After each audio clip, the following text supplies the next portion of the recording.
everyone. Welcome back to Poppin' In with Alexa and Molly. I'm Molly. And I'm Alexa. I almost forgot the intro because it's been like 2 weeks. Yeah, so I mean, it's been 2 weeks since we recorded, but we have been talking all day, all weekend. Yeah.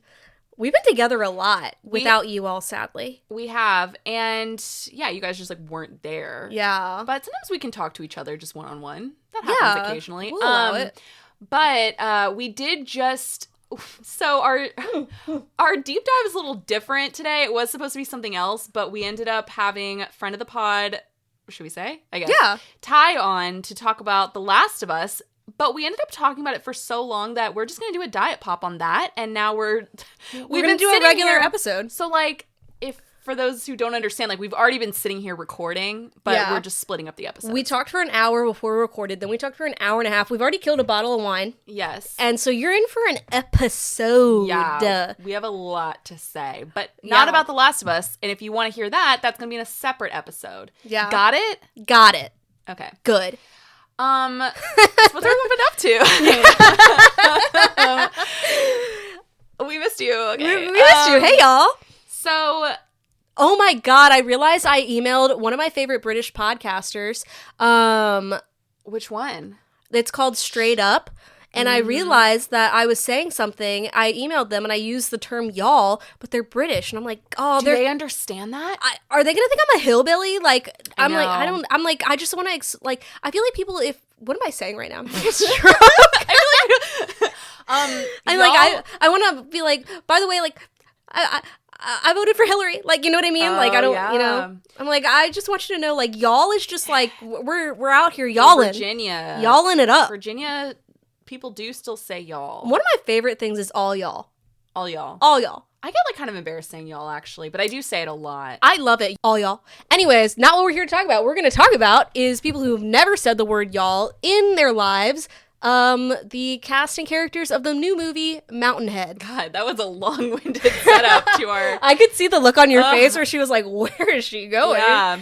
So none of those characters have ever said the word y'all. You can tell. No, there was something that they say... Oh, there's something at the very beginning of the movie. It was so Kendall Roy coded, but it was like, he goes, he says... Shall I, like, he says, shall I something. Yeah. And he said it, like, for real. Like, he was actually saying, like, shall I do it? And it was, like, so weird. So, for those of you who don't know, Mountainhead is the new movie on HBO Max. The new name for, HBO.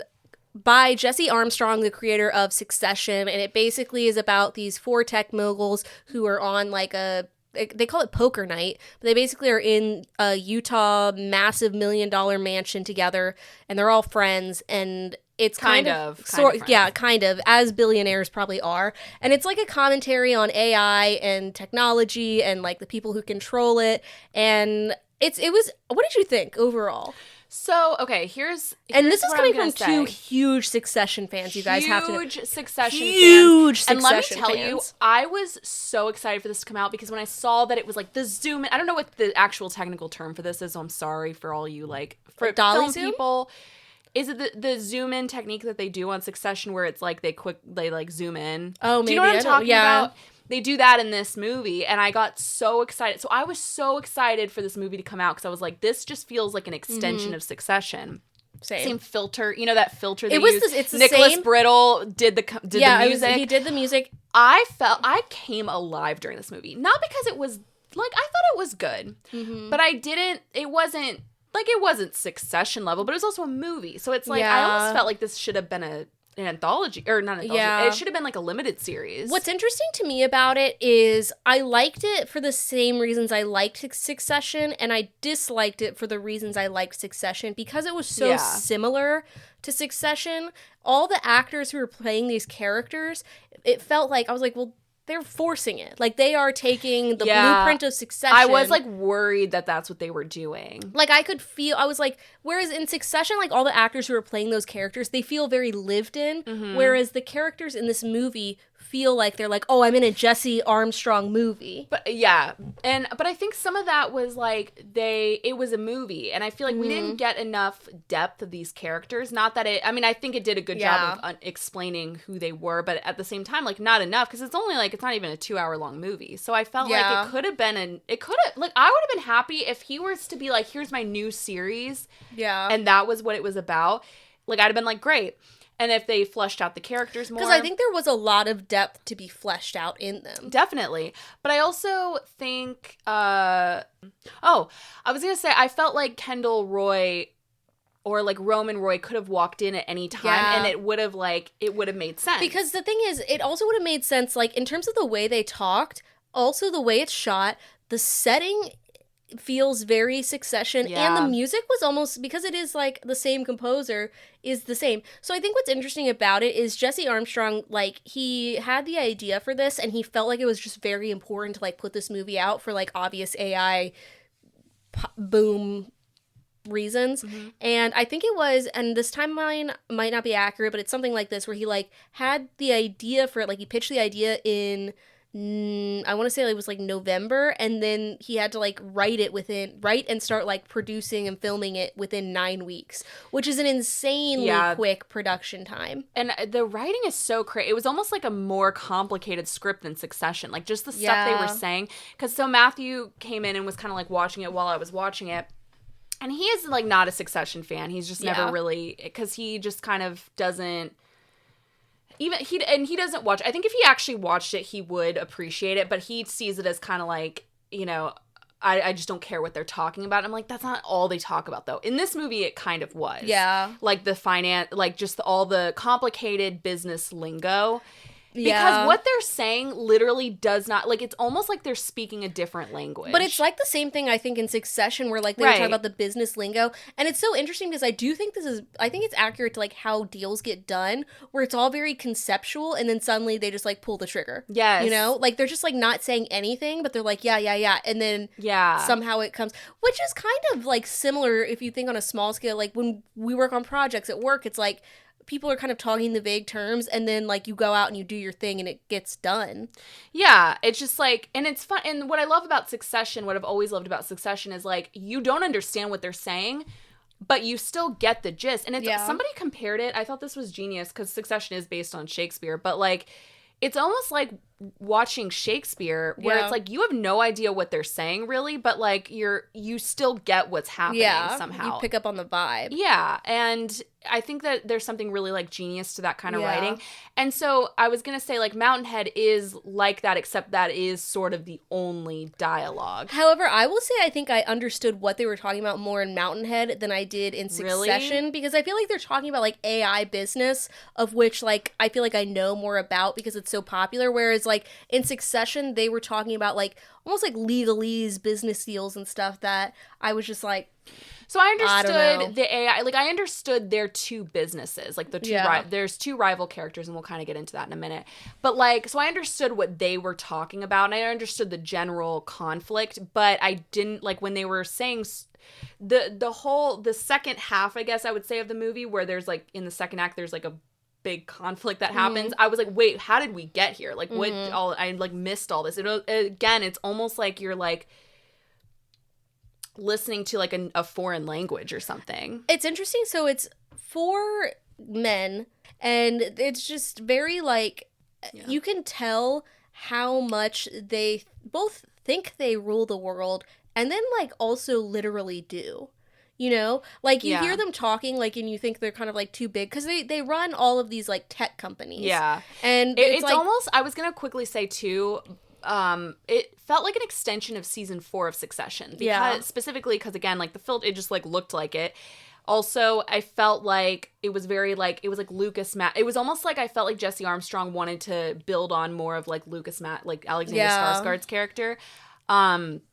Madsen's character, like I felt like he was trying to almost like build off of that, like, so it was almost like a bunch of like Madsens sort of, but in Kendall Roy form. Yeah, but it's interesting because they talk about like, they're like, they have phone calls from the president, and they're like, he's just a president, he's just a guy. Because, to be fair, like, obviously the president has, like, a lot of influence, but at this stage, in how we are, like, connected to technology and how it, like, runs our world, these people who run these big tech companies have almost, like, the same global presence, where, like, Steve Carell's character's like, yeah, I'm just gonna cut off, like, this whatever it was that he runs in Europe, and he's like, yeah, some NICUs are gonna lose power or whatever, and he just, like, did it. And it's crazy, because it's like, you hear them talk, and they sound like absolute crazy fucking people, but also, like, geniuses. Yeah. But also, like, wow, I can't believe this is what's happening. And so, to start off, like, the premise of, like, the plot, basically, so there's one character, his name is Venice. He's played by Corey Michael Smith, and he has launched his new AI platform that's, like, so realistic that eventually, like, people can't tell, like, what's real and what's not. And it starts to cause, like, complete and total global chaos. Because it's like, in Mexico, people think that they're, like, people who are talking out against the gang, so they go and they start, like, stringing them up in the streets. And then, like, in the Middle East, they think, like, you know, this, like, someone's gonna go desecrate, like, a religious site, and so then people start, like, rioting in the streets, but it's all, like, fake news. Yeah. And just to kind of quickly go in, like, so they're all staying at this, the titular Mountainhead. It's Jason Schwartzman's characters. Yeah. He's the only millionaire in the group. They're all billionaires except him. Yeah. But it's his house. And so it's the four of them all basically, it's literally like they're like looking down on the rest of the world. They're in this bubble. Yeah, looking they're isolated. down, isolated, and in the protection of this like mansion, looking down on all of this chaos. Yeah. Like they're literally like just like looking at their phones, watching this all unfold while they're just like kind of protected in this big like mansion. And so that was kind of, it was an interesting juxtaposition, because sometimes like you hear about like all of the horrible stuff going on in the world, like climate change, and people will say like, you know, as the little people, there's not a lot like that you can do for your, except for like your individual imprint. And I was like, it must be crazy to run these companies, because like they are the people where I'm like, well, they're the ones who have to do it. And I'm like, oh, they're the ones who have to make the change. Mm-hmm. And that has to be like such an interesting power. Yeah. And it's just, again, there's this whole thing where Venice, he's like, do you think like real people exist? He's like, you think 8 billion people are just as real as like you and I? And it's like, that is an interesting concept, because it's like, you know that there's like 8 billion people out there, but it is weird to think like there's 8 billion people as real as you and I out there. But I don't run a tech company that influences the world significantly. Yeah.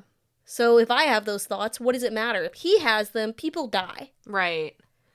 It was interesting. And I think, so did we talk about Rami Youssef's character, Mm-mm. Jeff? So Jeff is sort of, and if we didn't say, okay, so the movie stars Steve Carell, Corey Michael Smith, Rami Youssef, am I saying his name right? Mm-hmm. And Jason Schwartzman.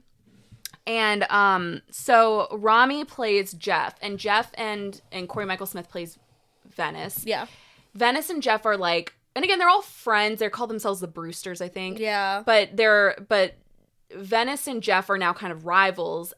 Jeff owns a company where it can sniff out AI, basically. Yeah. Isn't like, and so Venice is thinking about making a deal with Jeff so he can like basically help him sniff out the AI. Yeah, so that way, like, because he's put out this AI where it's uncontrolled AI, and it's obviously a problem, but with Jeff's technology, he's like, we can rein it in, like, we can make it better. And Jeff the whole time is kind of like not, you know, and so it's about that. I don't know how much we want to get into it, but yeah. So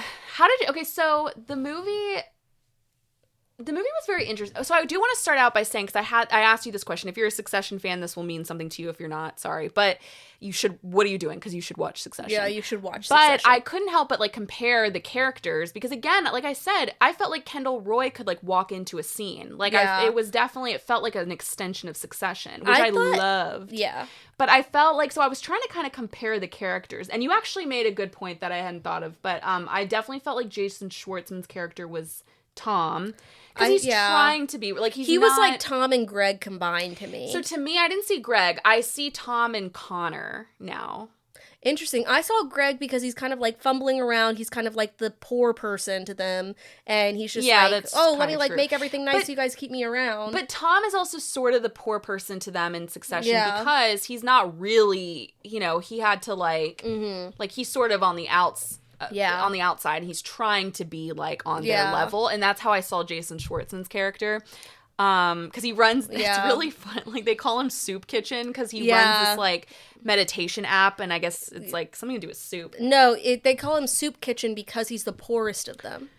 Oh, right. Okay. Yeah. Something I thought there was like something to do with soup. Anyway, but they do call him Soup Kitchen. It's a super app is what he calls it. But I don't think it has to do with like them calling him super. Soup. I thought Jeff's character reminded me a lot of Shiv, where it's like he's very intelligent but also morally wrong. But he thinks he's morally right, because you know how Shiv is like the only but Shiv thinks she's morally right too. That's what I'm saying. Yeah. And so that's why I'm saying Jeff is like, because Jeff annoyed me actually through kind of in the first half of the movie, because I felt like he was like the morally, you know, more out of the four of them, the most like morally conscious one or whatever. But then at the same time I was like, he was such an asshole, I just like couldn't really stand his character at first. And then, because it was like, I mean, I'm like, you're the same. So, this is the most random thing I'll ever say, but there's a scene where he mimics, like, he's making a joke and he's, like, mimicking a blowjob. It went on for so long. It went on for so long, and I also, weird thing to say, I don't think he did it well. No. Like, I've seen people mimic a blowjob as a joke in TV a lot, and I was just like, it felt like he was acting. It did feel like he was acting. It felt like he was, like, scraping his teeth. Yeah. Like, that's kind of more of what it was. Like, because he was talking, but... weird. I felt like I did think the movie was good. I think the reviews overall were pretty good, but I did feel like it was like what you were just saying. I felt as if they were acting. You know what I mean? Yeah, like they all felt like they were like, oh, I'm in a Jesse Armstrong film. This is what I have to act. Like even Steve Carell, who I think is a phenomenal actor, there were some scenes where I was just like, oh, I can feel him acting. Yeah. Whereas in Succession, it feels all the characters feel very lived in. It felt like they were their characters. Like to the point where, because I think they kind of were in some ways, but it felt really, really real. But that's because, again, that's why I try to give it the benefit of the doubt, because I think they had time to flesh out the show. Like, we're just watching a movie. Yeah, this is and it was, again, very quickly produced. I think more so the message behind the movie is what's important. Yes. I also think it's interesting. I would say it's almost easier to write sibling dynamics than friend dynamics. That's true. The friend, and that was kind of some of it, too. I felt like some of their jokes, I was just kind of like, okay. I was like, these people wouldn't be friends, so much so that they're having a poker night. Yeah, and the poker night was weird because I was like, at what point, like, I forgot that they were there to play poker. Yeah, they never play it, but no. But I really wanted to highlight Corey Michael Smith. He did a great job. Because I really like him as an actor, and I feel like he was in Saturday Night. Okay, I was like, I've seen him recently. He played Chevy Chase in Saturday Night, who I thought in that he was really good. And I felt like in this, and his character, reminded me of Kendall. Like, I felt like he was supposed to be like the Kendall sort of. Even like the things he said, there were like certain lines that I was like, this is straight out of Succession. Especially like, you know, like season 3 Kendall, where he's just kind of like, he's very... I don't even know how to describe his character. Just the fact that, like, when they opened the scene and he was like, I'm going to announce the launch of my company by saying, fuck. Yeah, that was so Kendall. I was like, okay, that's the Kendall. And when he went, like, he was like, shall I do it or something? It was just, like, so Kendall. I thought Steve Carell's character was very Connor-coded to me. And here's why. Because he thinks he has more power than he does.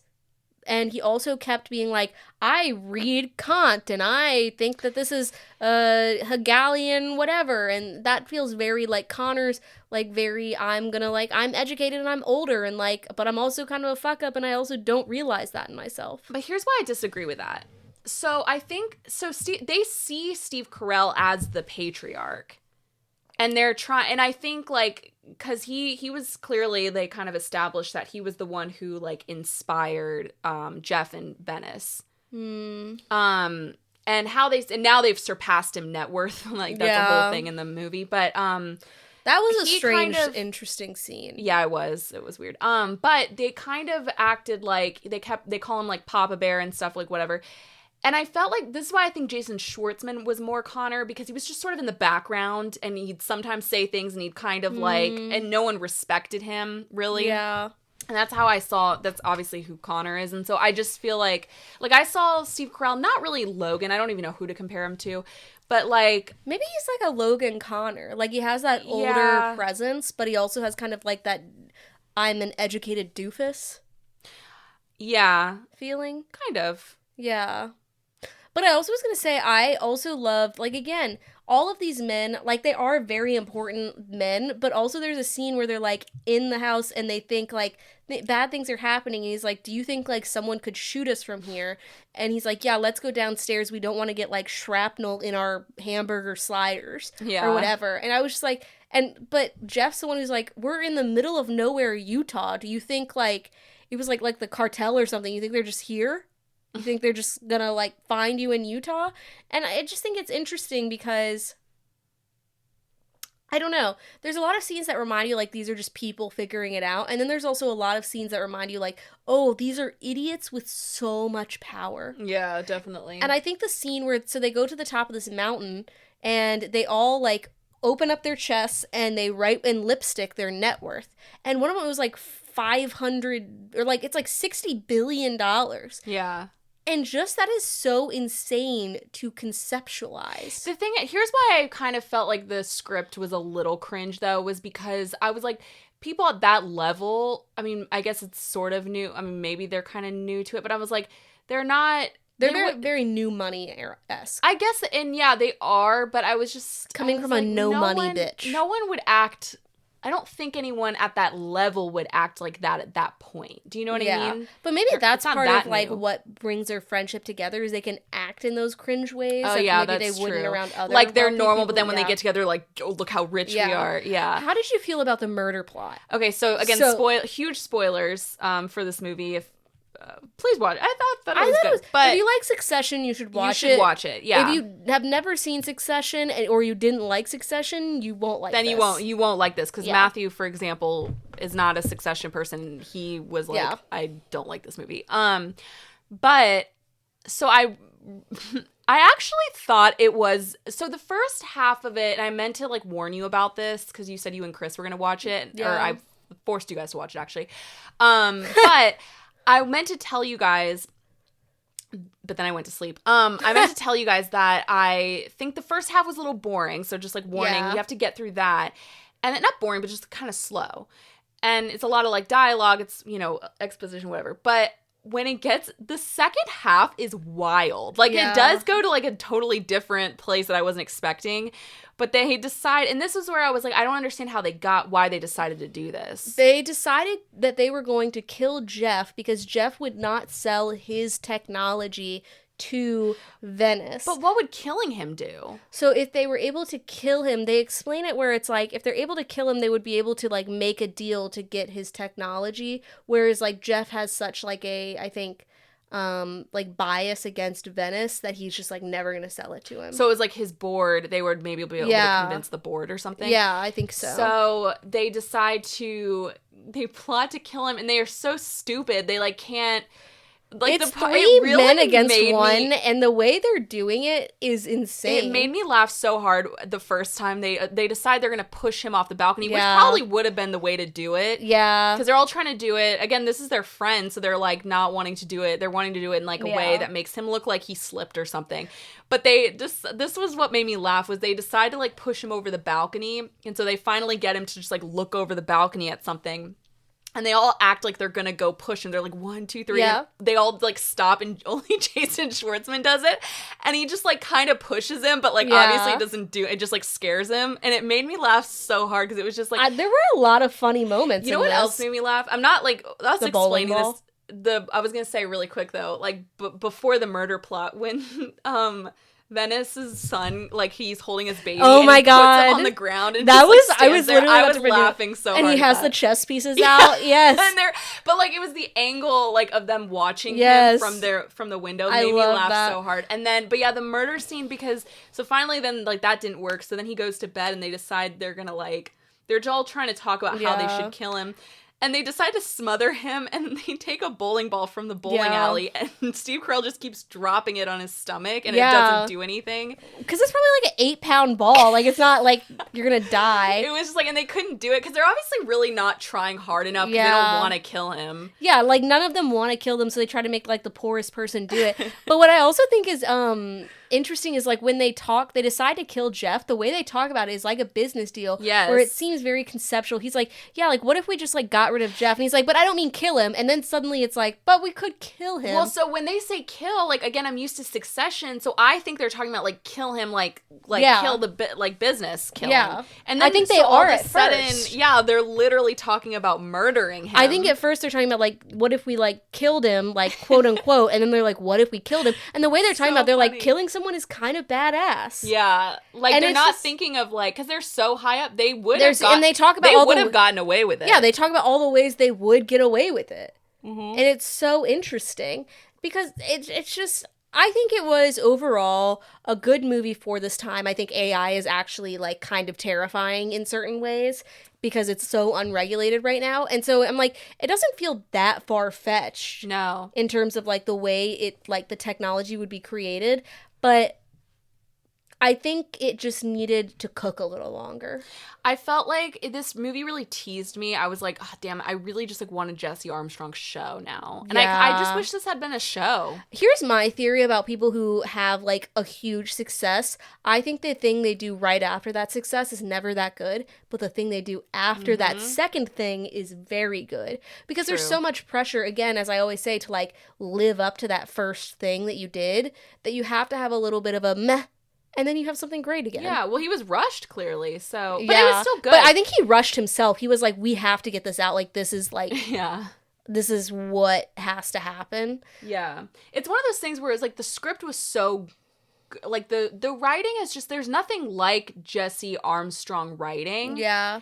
And I genuinely, I feel that, like... And so I don't... The cast is so important for Jesse Armstrong writing. I don't think the cast had it. Yeah, and I liked the cast. I liked the cast. They were good, but I think they could have been better. I just, like, if they had more time to cook, you know? Yeah. I think overall, give it a watch, but if you don't, that's like, okay too. What would you like to see, like, Jesse Armstrong tackle next? I think he'll always tackle, it seems like, a billionaire. Yeah, but I realized he had a show before. He had So the thing about what made Succession, I know we're not talking about Succession, but what made Succession so good is the script felt like something other than what we had seen. Or, that didn't make any sense. Something like we had never, like, really heard before, the way they talk. And what it is that he's British. And if you watch one of his, there's another show that, I forgot what it was called, but there was a show that came out before Succession that he did. And that's, like, what he, like, was first known for. Mm-hmm. It's a British show. So it makes sense. Like, they say similar things to what they say on Succession, but it makes so much more sense in that show. Like, it comes out of their mouths more naturally than in Succession, because in Succession, they're American. Yeah. And I think that's what made Succession amazing. Something that, like, we hadn't heard is, like, we're like, wow, they sound it's such brilliant writing. It's like, it's just, like, if they were British, it would sound more just like whatever, but it would sound more natural. It would sound more natural. So, like, to us, we're like, oh my gosh, that's so crazy. Yeah. Like, I don't know. But I would like to see, I'm curious because he's done obviously, like, news, mogul, whatever. Yeah. Now he's on AI. Maybe he'll do, like, crypto or... Okay, so you're saying, like, what business I would love to see him do, like, a style show like The Wire, where he takes a place. Doesn't have to be Baltimore, obviously. Yeah. But, and then, like, each season is a little bit, like, I could see him doing something like that. That would be incredible. I would love to see him write about some poor people. I'd love to see him do something other than a business show. Like, because I think, like... I want to see him branch out of... I love Brittle as a composer, but, like, of the music. No, I don't want him to branch out of that. Of that style of Zoom, of that setting. No, I don't want him to branch out of that. I know you don't, but a different setting, yes. Yeah. But not the style. That's what makes his show his show. I guess, but, like, this one, it literally felt so much like Succession. I loved it. I know, but it just felt so much like Succession, where I was just like, he can't keep doing that forever. Yeah, that's why I'm saying I don't think he should tackle another, like, crypto. Like, I don't think it should even be, like, business. I think it should be, like, a different setting. What if he did, like, a medieval show? It was just still the Zoom. Yeah. Still the Zoom. Still the Zoom. They're still like, fuck. Fuck you? Yeah. I actually would love that. Yeah, that'd be funny. Yeah, that would be good. But anyways, give it a watch if you don't. That's okay, too. Well, whatever. So I am curious because you mentioned this. We were in the car this morning and you mentioned the topic and I saw that you had put it on our note, but then you were like, let's just like wait till we record. All you put was new Hadid just dropped. And I want to know, give me the deets, what's going on here? It's not a long story. It's really not a long story. But basically... This is so crazy. It's just funny. I said new Hadid just dropped because literally a new Hadid just dropped. Gigi and Bella Hadid just announced that they have a half-sister that, like, nobody knows about. Wow. What a soap opera plot. It's so crazy. She's also an international supermodel? She looks more like Bella.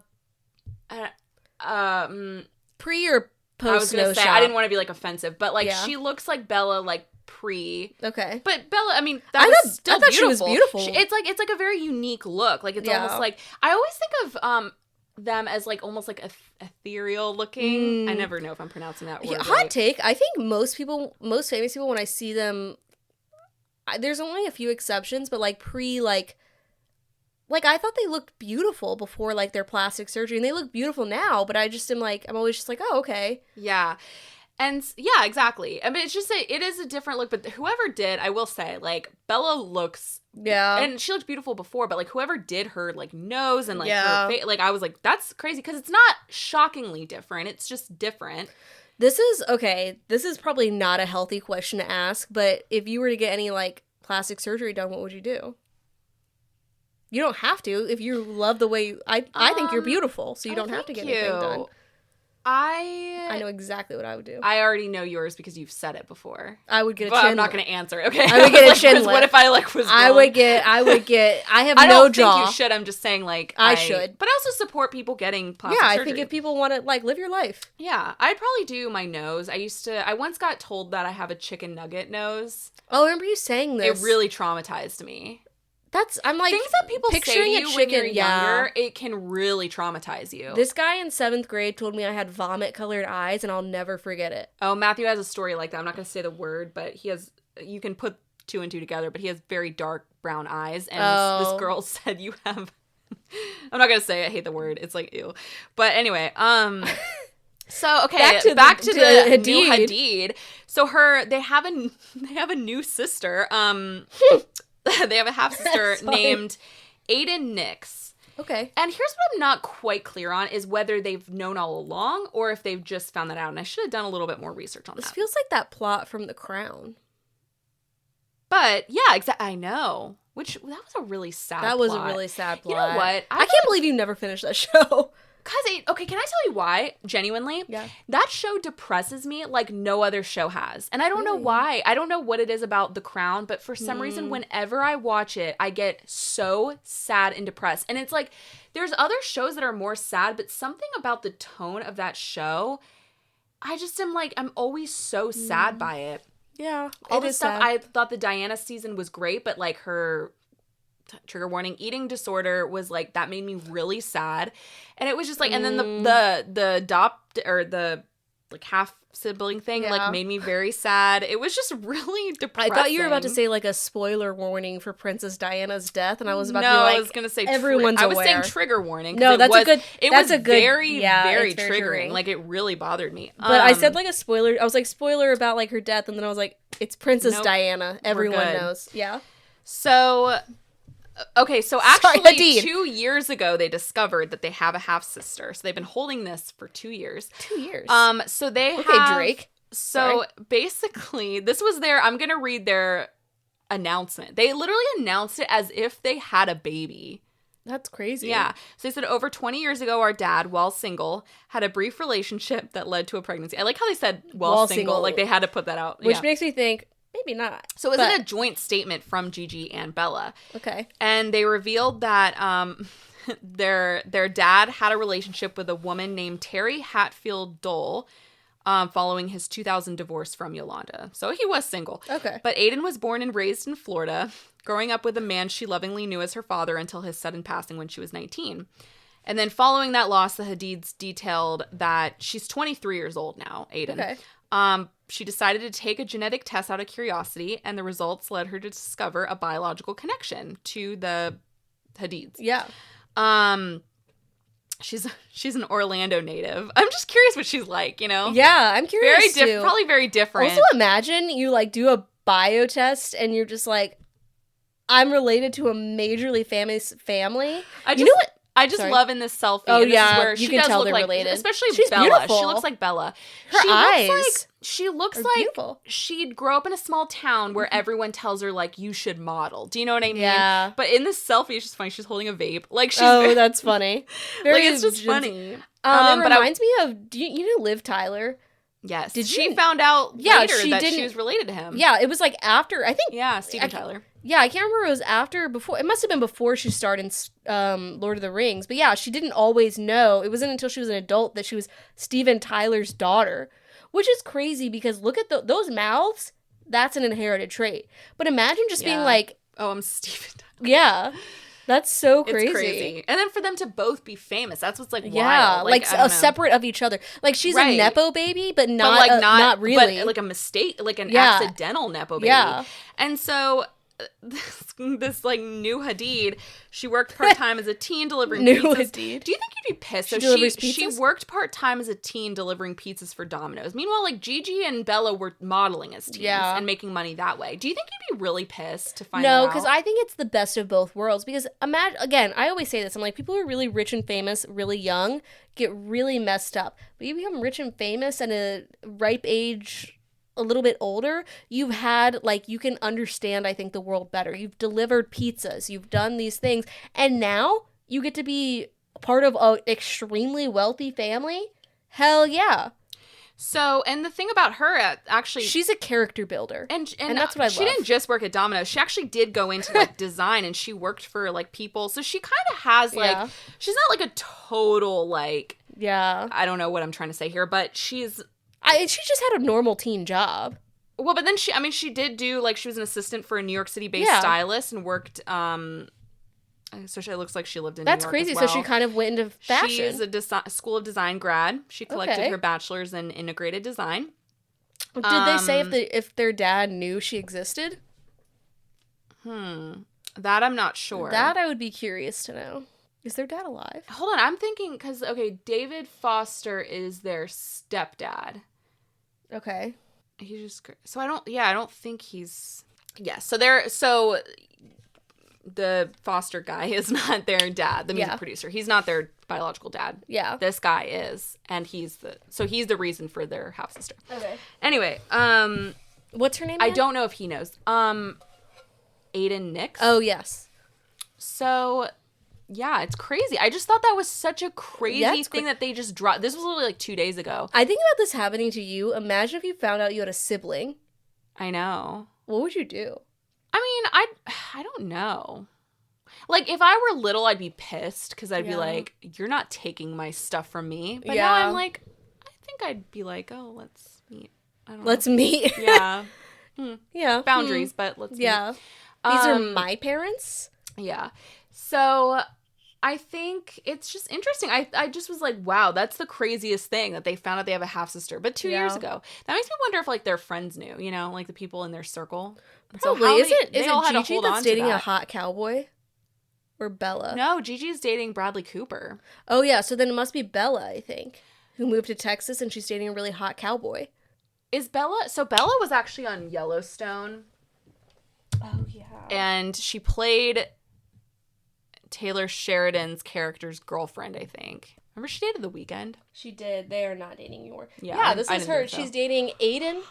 Oh, he's a professional cowboy. Yeah, that wasn't just being like, he's a cowboy. He's a real cowboy. They met because she moved to Texas, and I guess, like, she was at, like, a horse show or something, and she rides horses competitively, and they are very much in love. Look at them.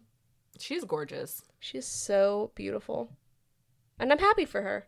Yeah, that's cool. Unless they aren't as in love as I think, then you know what, girl, move on. But I hope you are. I hope the best for you. And I hope the best for your new sister. Although, kind of weird, because I think you're... I know, but do you think, like, what are they doing for her? Is it... Her boyfriend's name is Adan. That's Aiden, right? Adan. Yeah, I guess. And now their new sister's name is Aiden? Oh, crazy. Weird. God works in mysterious ways, I'll tell you what. What's that cowboy song? I want to be a cow... What is that? Never mind. Save a horse, ride a cowboy? Yeah, but then I was thinking of that Vine where he's like, I want to be a cowboy, baby. What am I thinking of? I don't know. Anyway, y'all. I'm kind of losing it now. But yeah, we have so many topics to get through, so... We do. Anyway, that's done. Don't snap at me. That's what makes me I'm mad. not snapping, like, in a rude way. I'm snapping to be like... Okay. Enough snapping. But anyways, so to talk about another hot bitch, I was looking this up after you put it on here. This is just a fun little thing. I don't know actually if it's fun. Is it fun? I think it's pretty weird. Sydney Sweeney is selling 5,000 bars of soap that contain drops of her own bathwater in collaboration with Dr. Squatch. Because if you don't know, she's a brand ambassador for Dr. Squatch body wash. God, what that's a tough one. Yeah, she's Sydney Sweeney, the body wash genie. Easier. Rolls off the tongue. Oh, I forgot about that. I'm making the connection now. I used to get those, I think, Hulu commercials all the time. Yeah. Okay. So she kind of jokingly was like, she said, she was like, people have been asking for this, so now we're giving it to them. And it's only for like a limited, I don't know if we have it on here, but it's only, 5,000. So I'm like, okay, I guess that's, but now I'm curious, like, how did she do that? Like, did she get into also she probably didn't do I think when I was reading about it, I think people, like, had requested online, like, can we get, like, bars of soap? No, yes, that I know. Oh. But I'm saying, like, how did she actually get where did she take the bath for them to get this water? Yeah, like, how many baths did she have to take? And it's probably not even, she probably didn't actually do it. But I just am like, it makes me uncomfortable. It makes me uncomfortable. It's, okay, I'm just going to say this. It's like a very, like, OnlyFans thing to do. And I'm like, Sydney, come on. Because I actually think she's a very talented actress, director. So I don't know what's happening here. It's... Director. Yeah, she directed that movie. Immaculate. I think she just produced that. I'm not sure she's ever directed, but I'll take it out. I'm sure I think she's good. I think she's very talented in general. She is, and that's what kind of makes me like, I mean, do what you want. I'm not like trying to, I'm not hating, but I'm just kind of like, Sydney, why? Who's buying? Well, I guess maybe people are buying this, but it's also, I hate the way they're marketing it, Dr. Squatch, which, what a name. But, so it's called Sydney's Bathwater Bliss, and they described it. Old, like, bald, like, guy. Like, Dr. Squatch isn't a real person, probably, but I'm picturing, like, a creepy older man. I'm picturing a Sasquatch. Yeah, like, I'm picturing, like, a creepy man. Yeah. And then, like, her doing this. Like, it's just, like, a very weird... So they describe it as the perfect combination of the two best places on the planet, the outdoors and Sydney Sweeney's bathtub. And I'm just like, Jesus. The thing is, yes, Sydney Sweeney is also known for being very hot in, like, a very, like, male gazy way, but I'm like, there's so much more to her that this just makes me not upset for, like, get your bag, go, I know. But also, like, it kind of goes with, sorry, I don't mean to interrupt you. I had nothing. Okay. I think it kind of goes with, it makes me question, so something she has said herself is that she does not make a lot of money. Like, she was like, acting is, it's really hard to make money. And I remember that surprised a lot of people because they just assumed, like, she's like a star. Actually. Yeah, and it makes me actually think about it a lot more since she said that. Like, that I'm like, oh, how much, like, if you're not Pedro Pascal or somebody, like, you're probably really struggling because you're waiting for your next. But to me, like, so when she said that, though, I was surprised because I was like, well, you're Sydney Sweeney. So, I mean, I'm surprised, like, Sydney Sweeney, maybe she does have these brand deals, but I'm like, I could see her, like, with a luxury brand. I know, and so that's what I'm saying is, like, I guess I'm just surprised. It almost, like, reminds me of, like, that statement where I believed her when she said that she struck, but I think it pissed a lot of people off when she made that statement, because it was, like, people were like, okay, what is struggling to you? Yeah. Because you're a star. That's what I was going to say. I wonder if it's, like, she's like, I don't make a lot of money compared to the other like, rich Zendaya. People that I know. Yeah. But, like, compared to maybe us, she's probably fine. But her doing this kind of makes me question it a little bit, because I'm like, girl, why are you doing this? This just feels very, I don't want to say beneath you, and I'm not saying OnlyFans is beneath, whatever, but it just feels like it feels pandering. Not where her career, she's trying to go with her career. I know. Like, I feel like she is definitely, like, a sex figure, and she plays that up, but she also feels like she's trying to be taken more seriously and go in, like, a more artistic direction. It kind of, yeah. And Dr. Sasquatch, or whatever, Dr. Squatch, is maybe not. Bathtub water is so, it's also, like, such a strange concept. It's just, it feels... Well, it's one thing to joke, like, for example, we, like, the Jacob Elordi's bathwater. Like, that was a joke after Saltburn, but for her to actually... It almost feels like, do you remember when Lil Nas X sold his, like, Satan shoe or whatever? And it was, like, each shoe had a drop of blood in it? This was, like, years ago. It makes me feel like that a little bit, but, like, less, obviously, like, hell-oriented. It's interesting with her because I do think she's very talented. I mean, I still think, like, there was one year at the Emmys where she was nominated for 2 different things. That's pretty crazy. Oh, probably White Lotus and Euphoria. Yeah, and I think she's very super talented.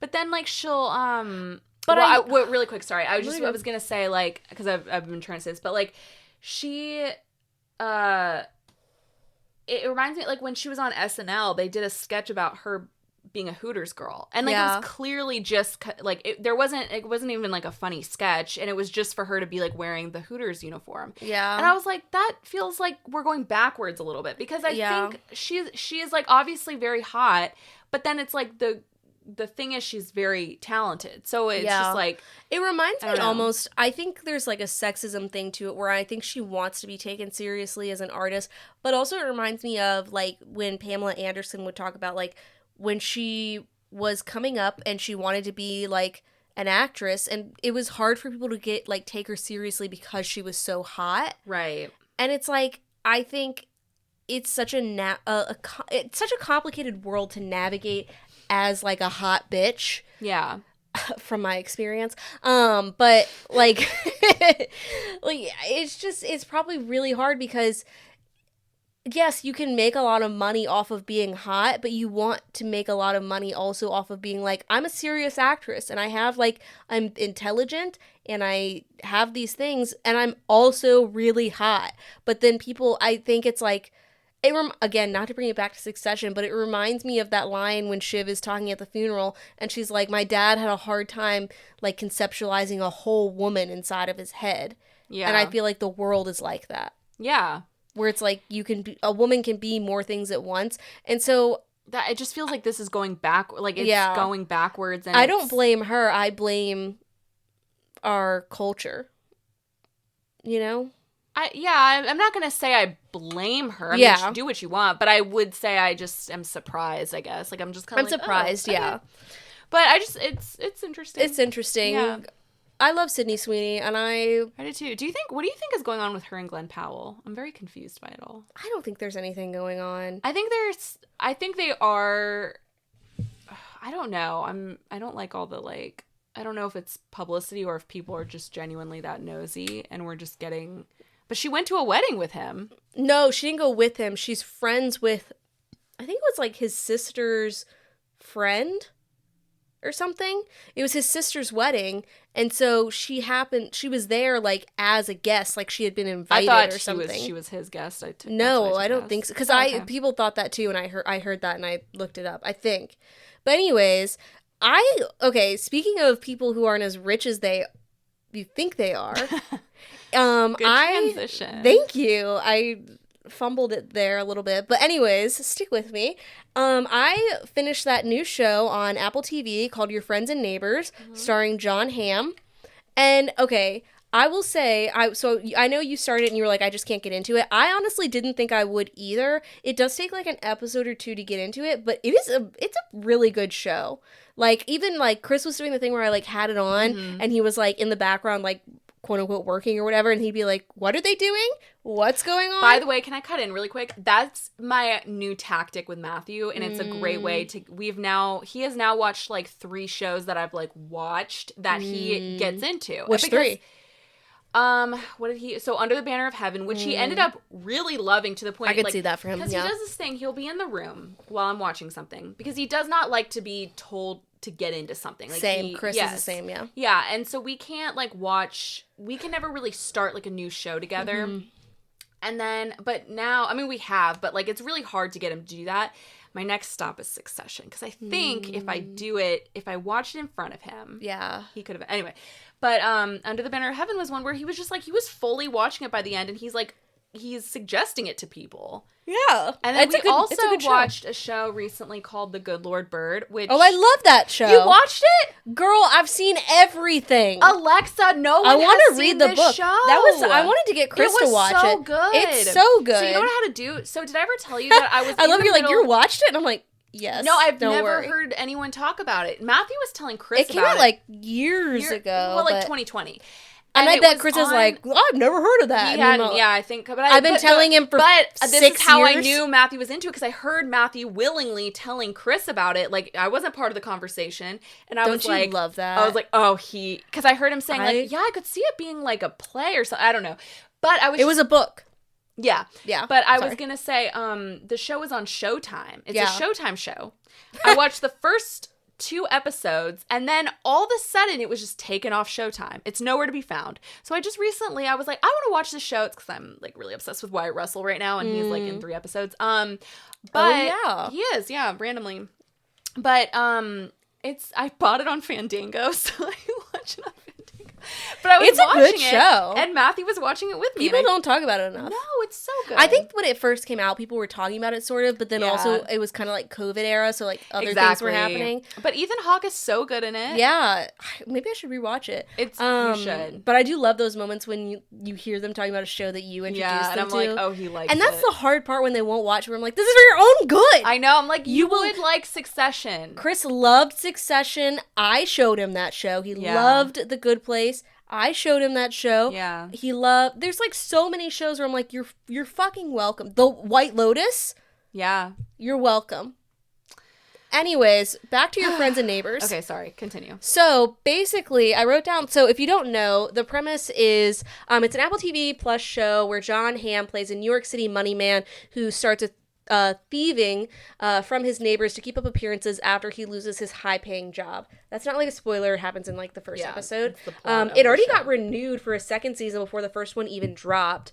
And it's interesting because I think like there's been a lot of like Eat the Rich type of shows lately, and the thing is, I'm not tired of them yet. I do enjoy the genre. I felt tired of it when the menu came out because everyone sucked the menu off, and I was like, it's not that. I feel like we get it. It's Eat the Rich. Like, I felt like I had seen so much of that by that point. Anyway, continue. But I think like it's interesting seeing. So he lives in basically Connecticut, and he's in one of these areas where it's like, these people make millions, you know? Like, this is where, when I was talking about, like, the Hermes bag the other week, I'm like, they were talking about, like, this woman has a collection of them. They're, like, $40,000.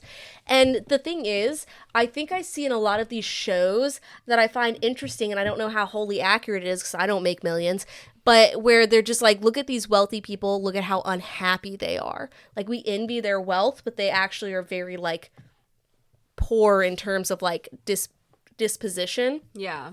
And it's also like, you're wealthy, but now you're in another, so you're at the bottom of the wealth tax bracket. So now, once again, literally the theme song to the show is like keeping up with the Joneses. So that's what you're just like trying to do all the time. Like, you're just like a duck with like your feet underwater. You're constantly trying to make more money. And like, even the people where you're like, you're well off, like you have this huge mansion, and you can see they're like, I'm doing a renovation, it's gonna be $200,000 more. And the guy is like, I'm really stressed about it.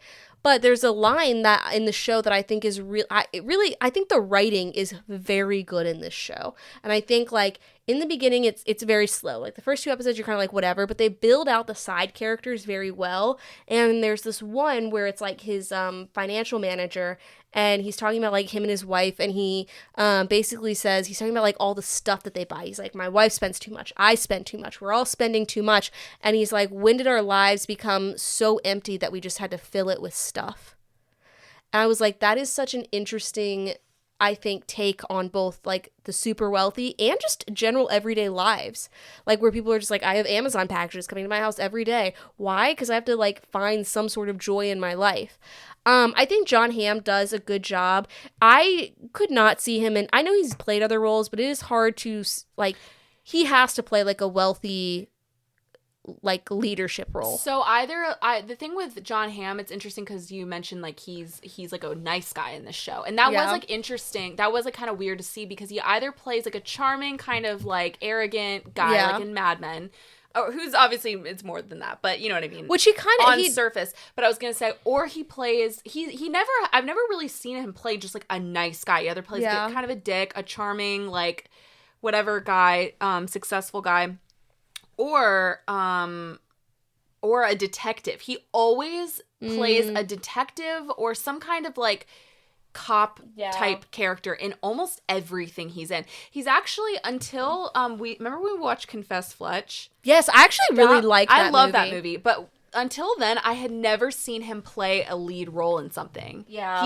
He never, except for Mad Men, but, like, he'd never been a lead role in a movie. Yeah, exactly. And so I think it's interesting, though. I had just saw him do an interview recently where he was like the quote of his interview was like, yeah, people are always asking, like, what happened to Jon Hamm, and I've been working so much, and I was like, I haven't asked that at all. I feel like I've seen you in 1,000 things lately. Really? Because I was listening to an interview where he was talking about that too, and, like, the things he listed off are things I think you've seen, but I was just like, he was in Fargo recently. He played, like, I think he was in, like, The Walking Dead or something, where he played a cop with nipple piercings. Nope. Some show like that. I don't know. Landman or something. I think he's played a lot of, like, small roles that haven't, like, landed him anything huge. Like, he's not been the leading role in anything in a while. Wait, that might have been, like, a past thing. I don't think that's, like, a new thing. No, it's a recent interview because it was about the show. No, I'm saying, like, you're saying his small roles or whatever. That might be, like, he's talking about the past, because, like, I feel like he's definitely been starring in things lately. Like what? He was in Fargo. Oh, yeah. He did that Confess Fletch movie. He did. Let me look. I did the Confess Fletch movie, though. Like, he brought that up. It wasn't huge. Yeah, it wasn't huge. No, I know. I'm just saying, he's been, like, starring in I think he did a good job in this. There's sometimes voiceovers that I'm just like, okay, I think it's very Don Draper-esque, but it's like, I could never see him playing, like, a poor person. You know, like, he has to play, like, a wealthy manager. And the thing is, I will say, I think Jon Hamm is Top Gun Maverick. Yeah, he talked about that. Yeah, but it's nothing like, I don't think, to his success in Mad Men. You know? No, but I would say he's big enough that it's like, the morning show. He was in the morning show. Oh yeah, I think he's been doing. I forgot that he was in Bridesmaids. Yeah, he was a dick in that movie. Yeah. He's so funny in that. He is. He's actually, it's funny because, like, Mad Men, he was very serious in that show. Not really not very comedic. He's a very funny actor. Yeah, I think he's a very, like, comedic person. I think in this show, though, he plays, it's like a cross between, like, Don Draper and, like, a normal guy. It's like as if Don Draper gave a shit about anyone. Yes. You know? And so I can say, like, I watched the first episode, and I thought it was fine. So I watched it with my parents. My parents loved it, and they continued watching it. I assume they finished it. But something about the way that he was treated by everyone. I know that was the plot of the show, the point of the show, but I just felt almost unrealistic. The whole thing, like, he got cheated on by his wife, and she leaves him and is living, like, a better life than him. She gets the house and the kids, yet she was the one who cheated on him. Yeah. And she's like, kind of mean to him. And the kids, like, hate him. Why do the kids hate him? Did they ever explain that?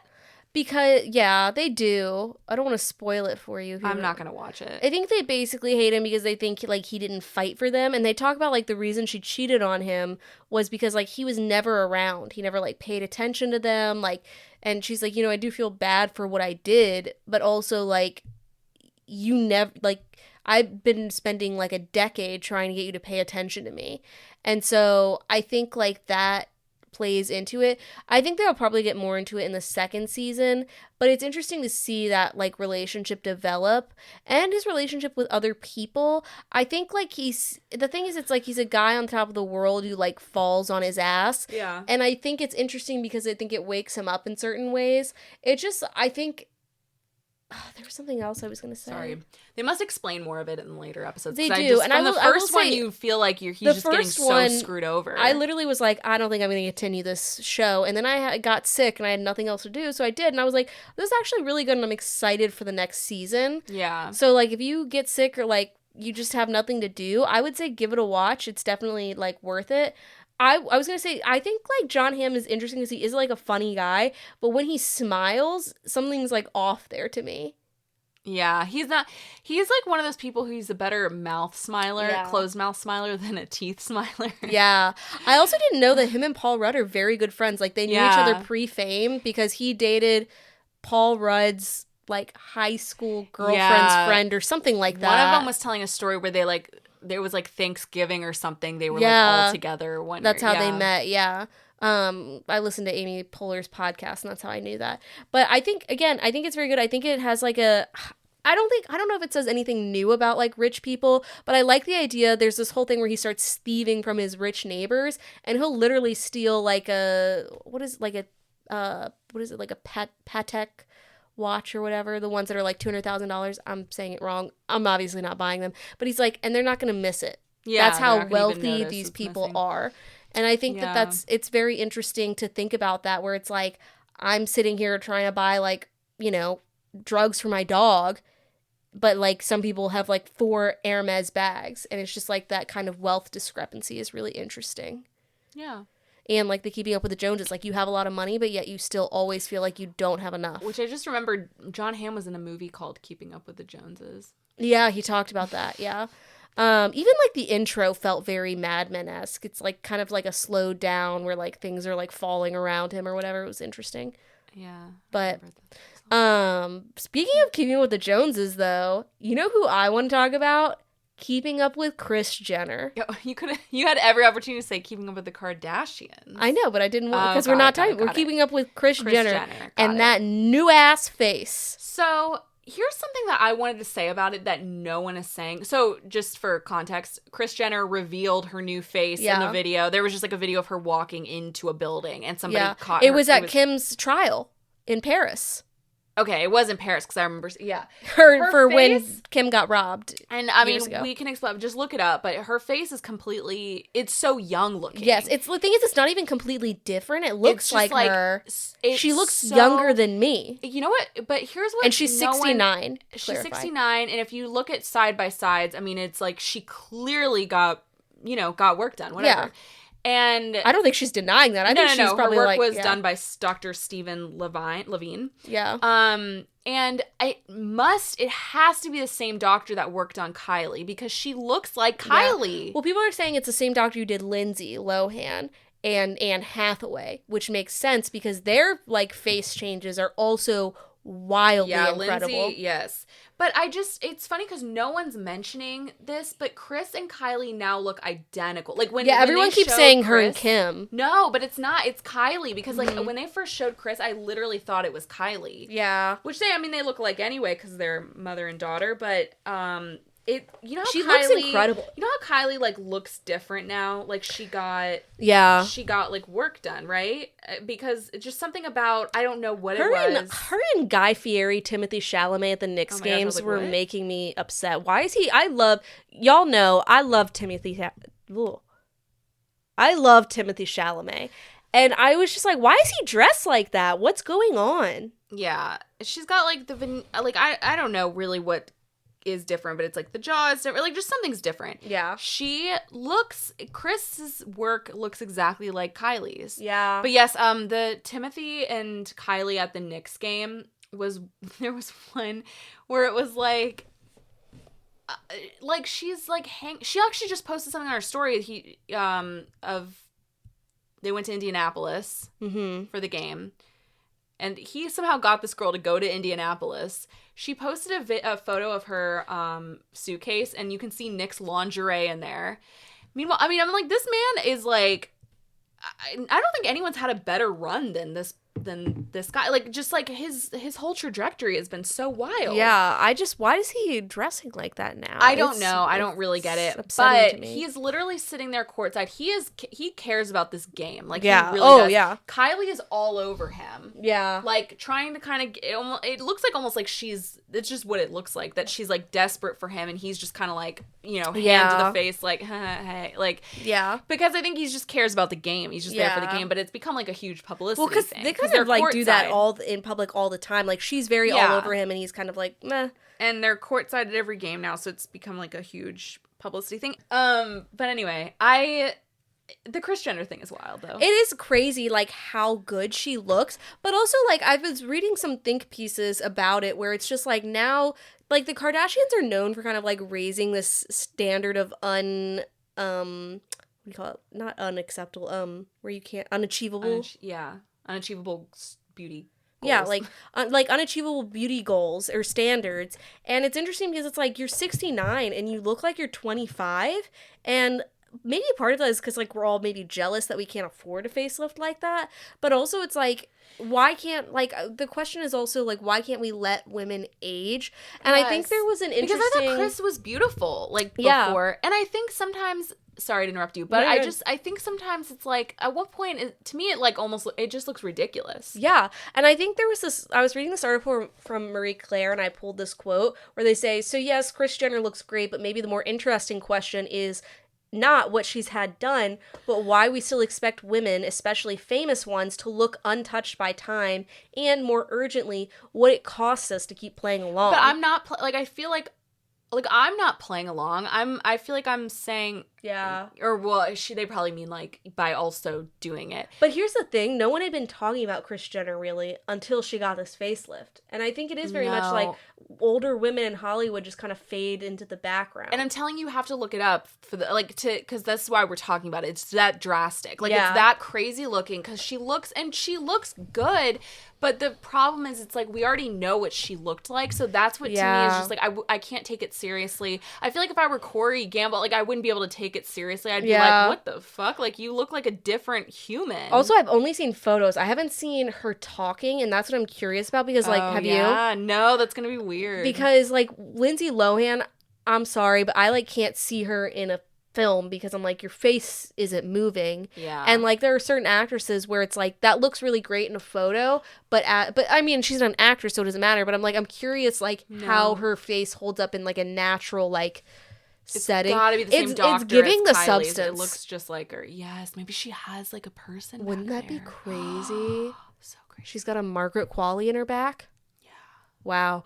But I mean, in her bathroom. And I also think it's interesting, like, again, like, I think, like, the Kardashians, like, they set this standard of beauty, but with all of the work that people have been getting done, I don't know if you've noticed this, but I've definitely read a lot of articles about it where it's like, celebrity, or just like the idea of beauty in general, is all becoming like one thing, where like I feel like all of the celebrities kind of look very similar because they're all getting work done to look the same, and it's almost like this kind of like AI generated image where it's like, yes, I have like the full lips and the high cheekbones and a strong brow, but it's also just like, what happened to the variety in our faces? Yeah.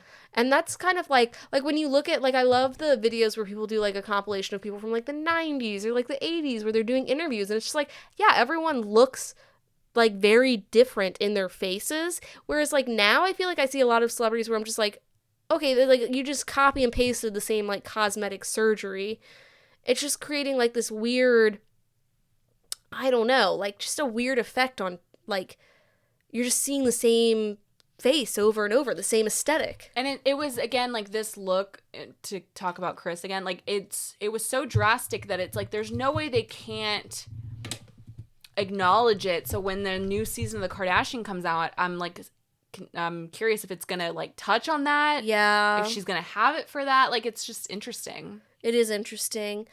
Because you can't ignore it. It's just, but you can ignore it, I guess, with Khloe. I mean, Khloe also does the same thing. Her looks have it, and no one's... Well, didn't she try to say she didn't get any work done or whatever? And it was like, you have a different face. She does. That's what I think. Get your plastic surgery if you want, but don't try to say you didn't get it done, because especially in the position that they're in, that is creating extremely unrealistic beauty standards. Yeah, it's really dangerous. Well, Chloe used to always get that because she was, specifically with like her weight loss and her new body. I mean, just like new body. Yeah.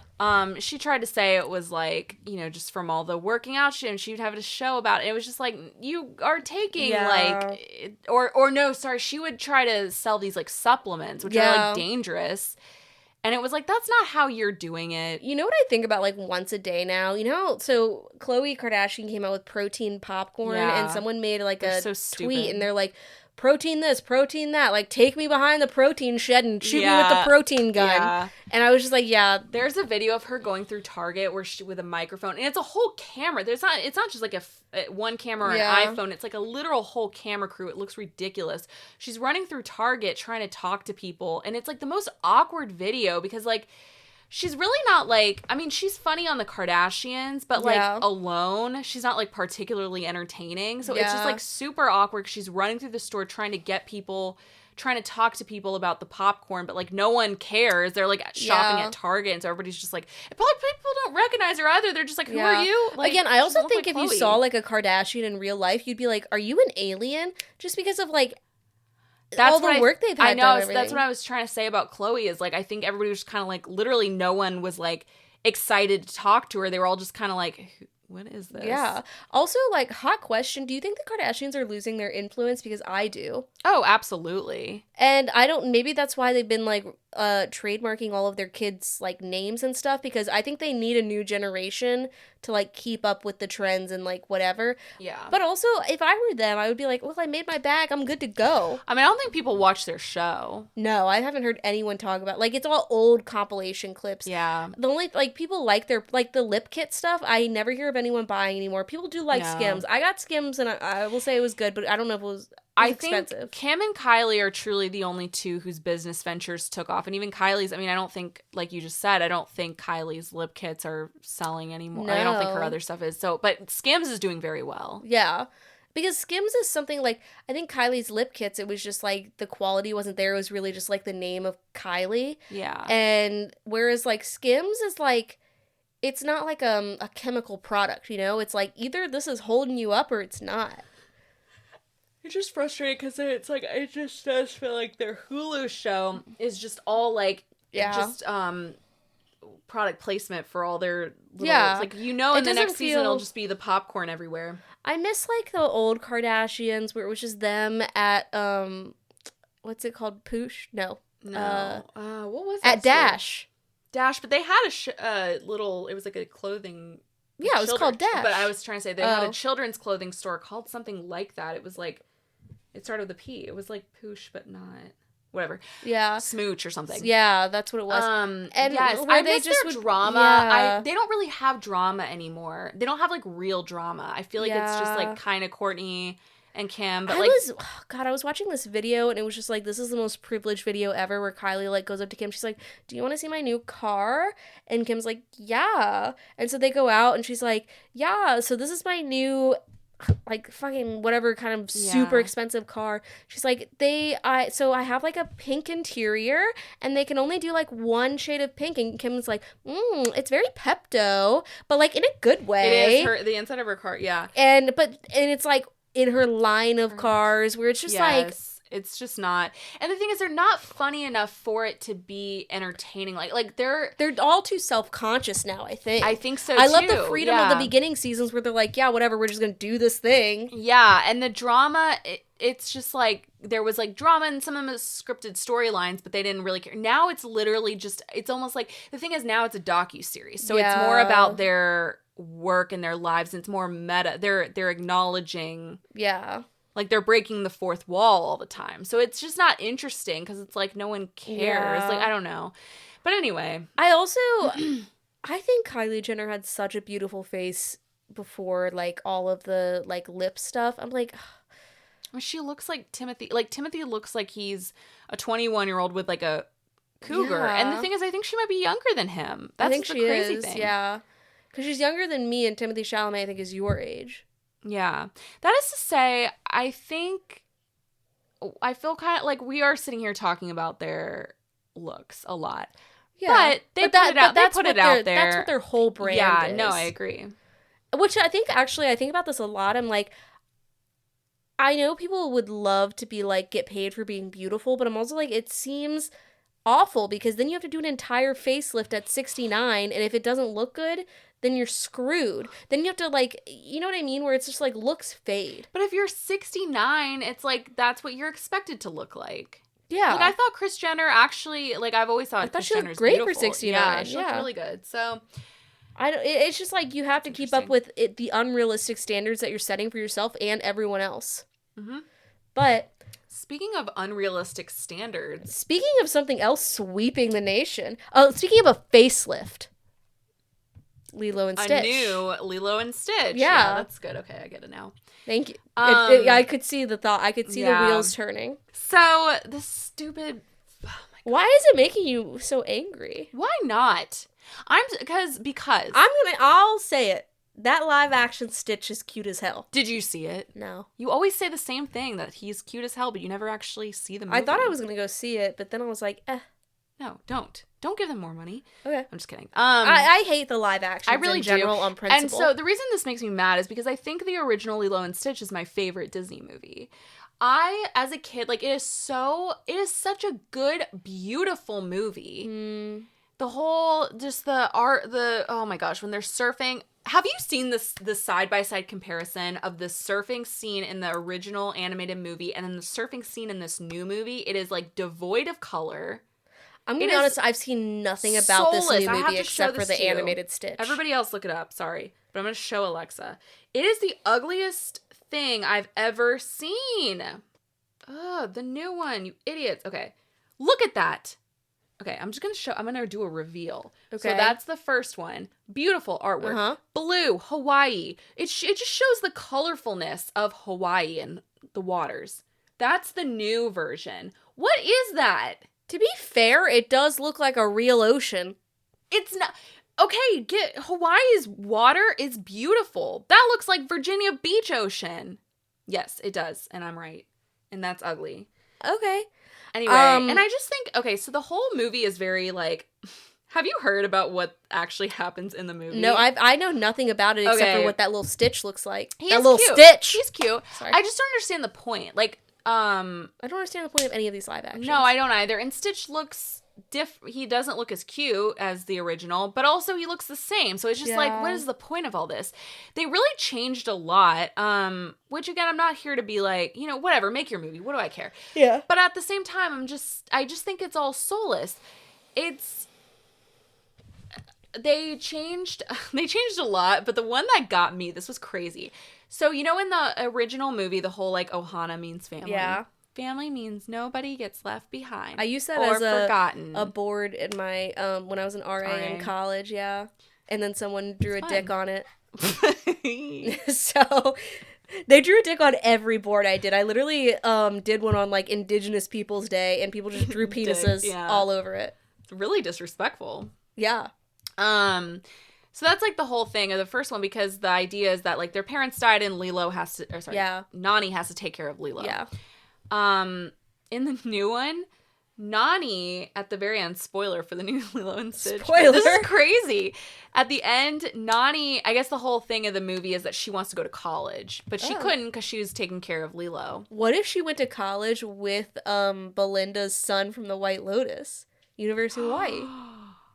She doesn't go to Hawaii. Listen to this. Oh, apparently, if you're you sure you haven't seen this movie? If you're from no, because it's just all so crazy to me. If you're a native, you can go to a school for free, apparently. At least for marine. I think it's for marine biology. Don't quote me on that, but that's just what somebody said. I've heard many people say this, actually. And the whole thing is she wants to go to school for marine biology. At the end of the movie, instead of going to school for free in Hawaii where she could then see her sister a lot, she goes to, like, San Francisco or something. What happens to the child she's taking care of? She leaves Lilo with her neighbor. I thought you were about to say with Stitch. Where does Stitch go? I don't know. Anyway, she leaves Lilo with their old neighbor, who's, like, I guess in this movie she's, like, nice. Yeah, it's crazy. It's crazy. It's just like ew. And I just there was more to it. Oh, they didn't have the drag Pleakley. Really? Yes, they apparently tried to put it in, but it was funny because there's like a quote from like the I don't know who, like the director or something, and they just said, "I tried." Did they have a Hawaiian roller coaster ride, the most epic Disney song? But they redid it, so it just sounds like it's just different. And I'm like, I hate it. I wonder if they had Elvis Presley in this one, like if they had the music, the Elvis music. Oh, maybe, I don't know. Because that's what I loved about the original. It was just like such a vibe, and this one just seems so soulless. I love how you literally put a dash and just said soulless. I just was like mad. I was angry typing this. I don't know who these remakes are for. It's just to make money. It's just to renew the IP. That's what's confusing to me is like, who are they for? Because are they for little kids who like, I don't know if they would care. I mean, the thing is, here's the thing. I'm saying all this. I feel like little kids would like to see a cartoon. Right. Exactly. Or kids a Pixar prefer version. Cartoons. But then, like, are they for me? I mean, some people do appreciate these movies. I think people genuinely get excited for live action. They're wrong. Remakes. But anyways. They are wrong. Yeah. I'm saying all this. It surpassed the 2002 version at the box office. But, okay, movie tickets are more expensive now, so I'm going to give it that. But it has the biggest domestic opening for Memorial Day weekend ever. And I was just really shocked by that because I'm like, this movie? Like, who? Not even Mission Impossible? I know. Sometimes I think, like, because I'm hearing more people talk about Mission Impossible than Lilo and Stitch. I'm tired of the remakes. I am too. I did just go to Disney, and they had so much Lilo and Stitch I'm sure. stuff. Honestly, I'm tired. Even I would consider Mission Impossible, like, not a remake, but like a reboot or whatever. Not a reboot, but you know what I mean? Where I'm like, just give me some original IP. Don't give me Lilo and Stitch. Yeah. I've had it. I played the Disney Channel games. Oh, that was the sandwich Yes, one? that was a sandwich stacker. That was good. Behind the Sweet Life of Zach and Cody one, that was the best one. I love the one, I don't know what it was called, but the Sweet Life of Zach and Cody one where they're in the hotel. The elevator one. Oh, okay, yeah. That was fun. You can play that. I played that when we were at our at WI Daily for like a week. One time I did like no work for a week and I just played the Kim Possible game. Where do you play it? On Disney.com? To be fair, I don't know if it gave my computer a virus, but no, it's not on Disney.com anymore.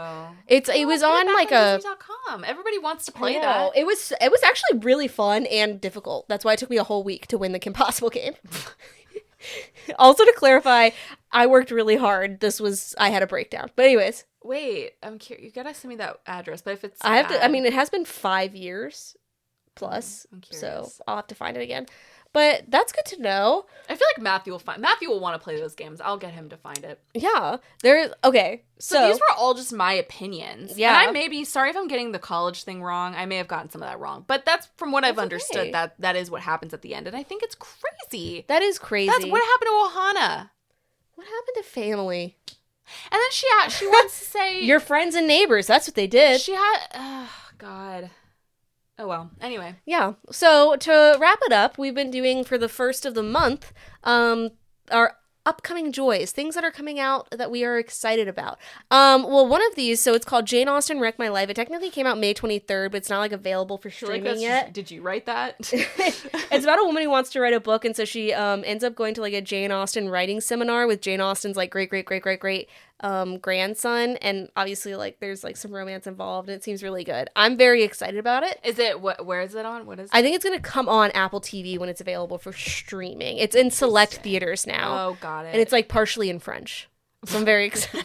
So this is a thing that nobody else will be excited for but me. It's got really good reviews. I've never heard of that. That's so interesting. It probably didn't hit your algorithm. No. But it was the first thing I saw. That's cool. And then, do you want to do one and I'll do another?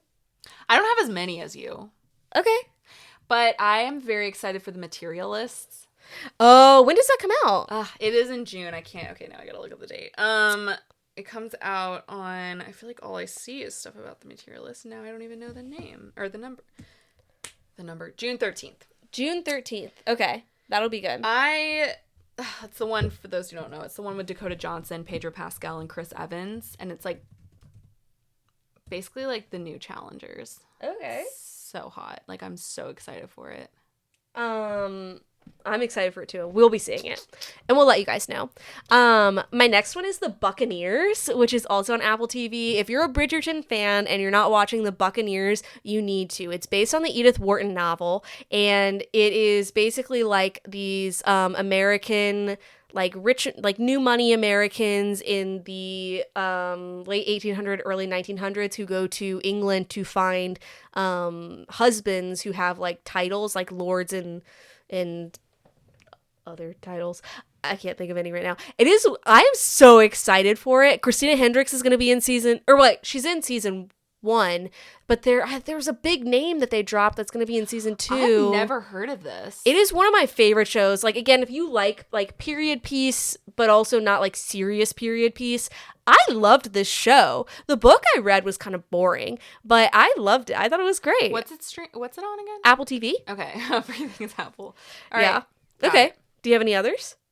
I'm really excited for Fantastic Four. Okay. So another Pedro Pascal thing. I feel like all we've done is talk about Pedro Pascal today. That's fine. But I'm really excited for that. It comes out in July, I think, like late July. Okay. I am going to be seated in like June for that movie. I believe that, and I'll be seated next to you. That'll be my 5th Marvel movie. Aww. I am excited for Ginny and Georgia season 3. Is she like in prison or something? She did get arrested, but I don't know what's gonna happen. Okay, I saw the preview for the new season comes out June 5th, which is so soon. Probably by the time you guys hear this hits your ears. I am so excited. I love that show. Did I ever tell you that for the longest time I thought it was an animated show about birds?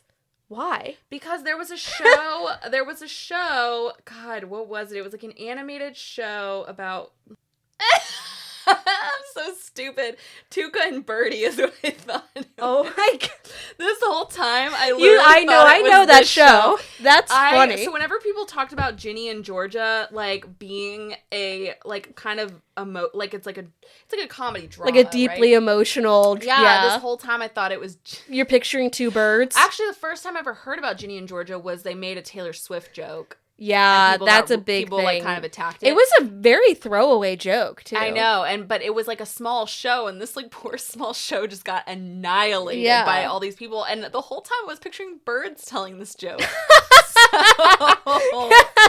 Sorry, I thought Tuca and Birdie was like, Ginny wow, and people Georgia. Really upset over that bird Those Taylor Swift toucans. joke. Yeah, those toucans.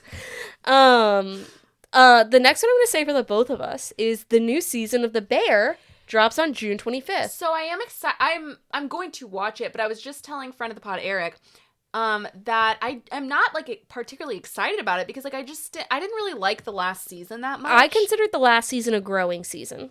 Yes, I'm wondering if this season will be better. But like when the preview came out and they were like, "Oh, it's coming out," I'm like, "Oh, already?" And I was just kind of like, "Okay." Like I feel like I'm like, I haven't seen the preview. However, I am rewatching the third season currently. I also just sent this video where this the Jeremy Allen White, where someone like he's ordering food and somemeone's like, "You look a lot like Jeremy Allen White," and he goes, "Oh, thanks," or no, or something like that. Somebody said, what they said, they asked him in the form of a question. He was like, "Yeah," like it was like. It was just funny. Yeah, like, have you ever... didn't say... he was like, have you heard of Jeremy Allen White? And he was like, oh, yeah. And like, you look like him. And he was just like, which is, thanks. if I were famous, I would do that all the time. I know. Especially if it's, like, in a situation where you just can't stop and talk to someone. Yeah, you're just like, I'm trying to get my Taco Bell and go. Yeah. I love him, I think. I don't know. I like him. Yeah. I don't hate him. I think he's a talented actor. I think he is. Yeah. I don't know that much about him personally. Well, I actually do. But... Yeah. Anyways, so is there anything else you're excited for, or you're like, no, nothing? I feel like I'm just naming movies, but I am excited for the new Wes Anderson movie, which is coming out pretty shortly. Oh, that'll be good. Scheme or something like that. Yeah, I don't even know what it's Michael called. Cera. Yeah, I think he'll be good in a Wes Anderson movie. Absolutely. I'm more excited for Benedict Cumberbatch. He like looks really freakish in it. Interesting. I'll be honest, and don't kill me, but I think Benedict Cumberbatch has kind of a freaky look. He does. Yeah. That's why I love him. He gives me Grasshopper.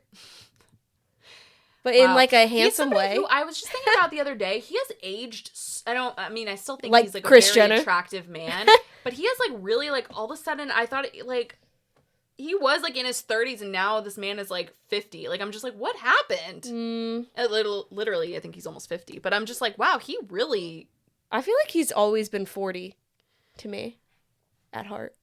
I don't know. What did he get famous for? Sherlock. And I'm thinking of him in that, and I was like... With his curly locks. Yeah, he seemed so much younger in that show. Wow, what a time. He was so hot in that. And I still think he's hot, but I'm just, like, in a different way. Yeah. Interesting. He's like almost an old man now. Yeah. Anyway. Wow. You have one more. I'll save it since it doesn't come out till August. I'll save it for next month. That's why I went to July with the Fantastic Four, because I saw that one. Oh. Well, you can just say it again. No one will know. Okay. Anyways, thanks for popping in with us this week. As always, like, subscribe, rate, review. Please follow us on Instagram at Poppin' In Podcast. But most importantly, follow us in your heart. You always make, like, very intense eye contact with me whenever you say it, and then I don't, like, know how to, like... Really? I think I blacked out. You always, like, really look at me in the eye.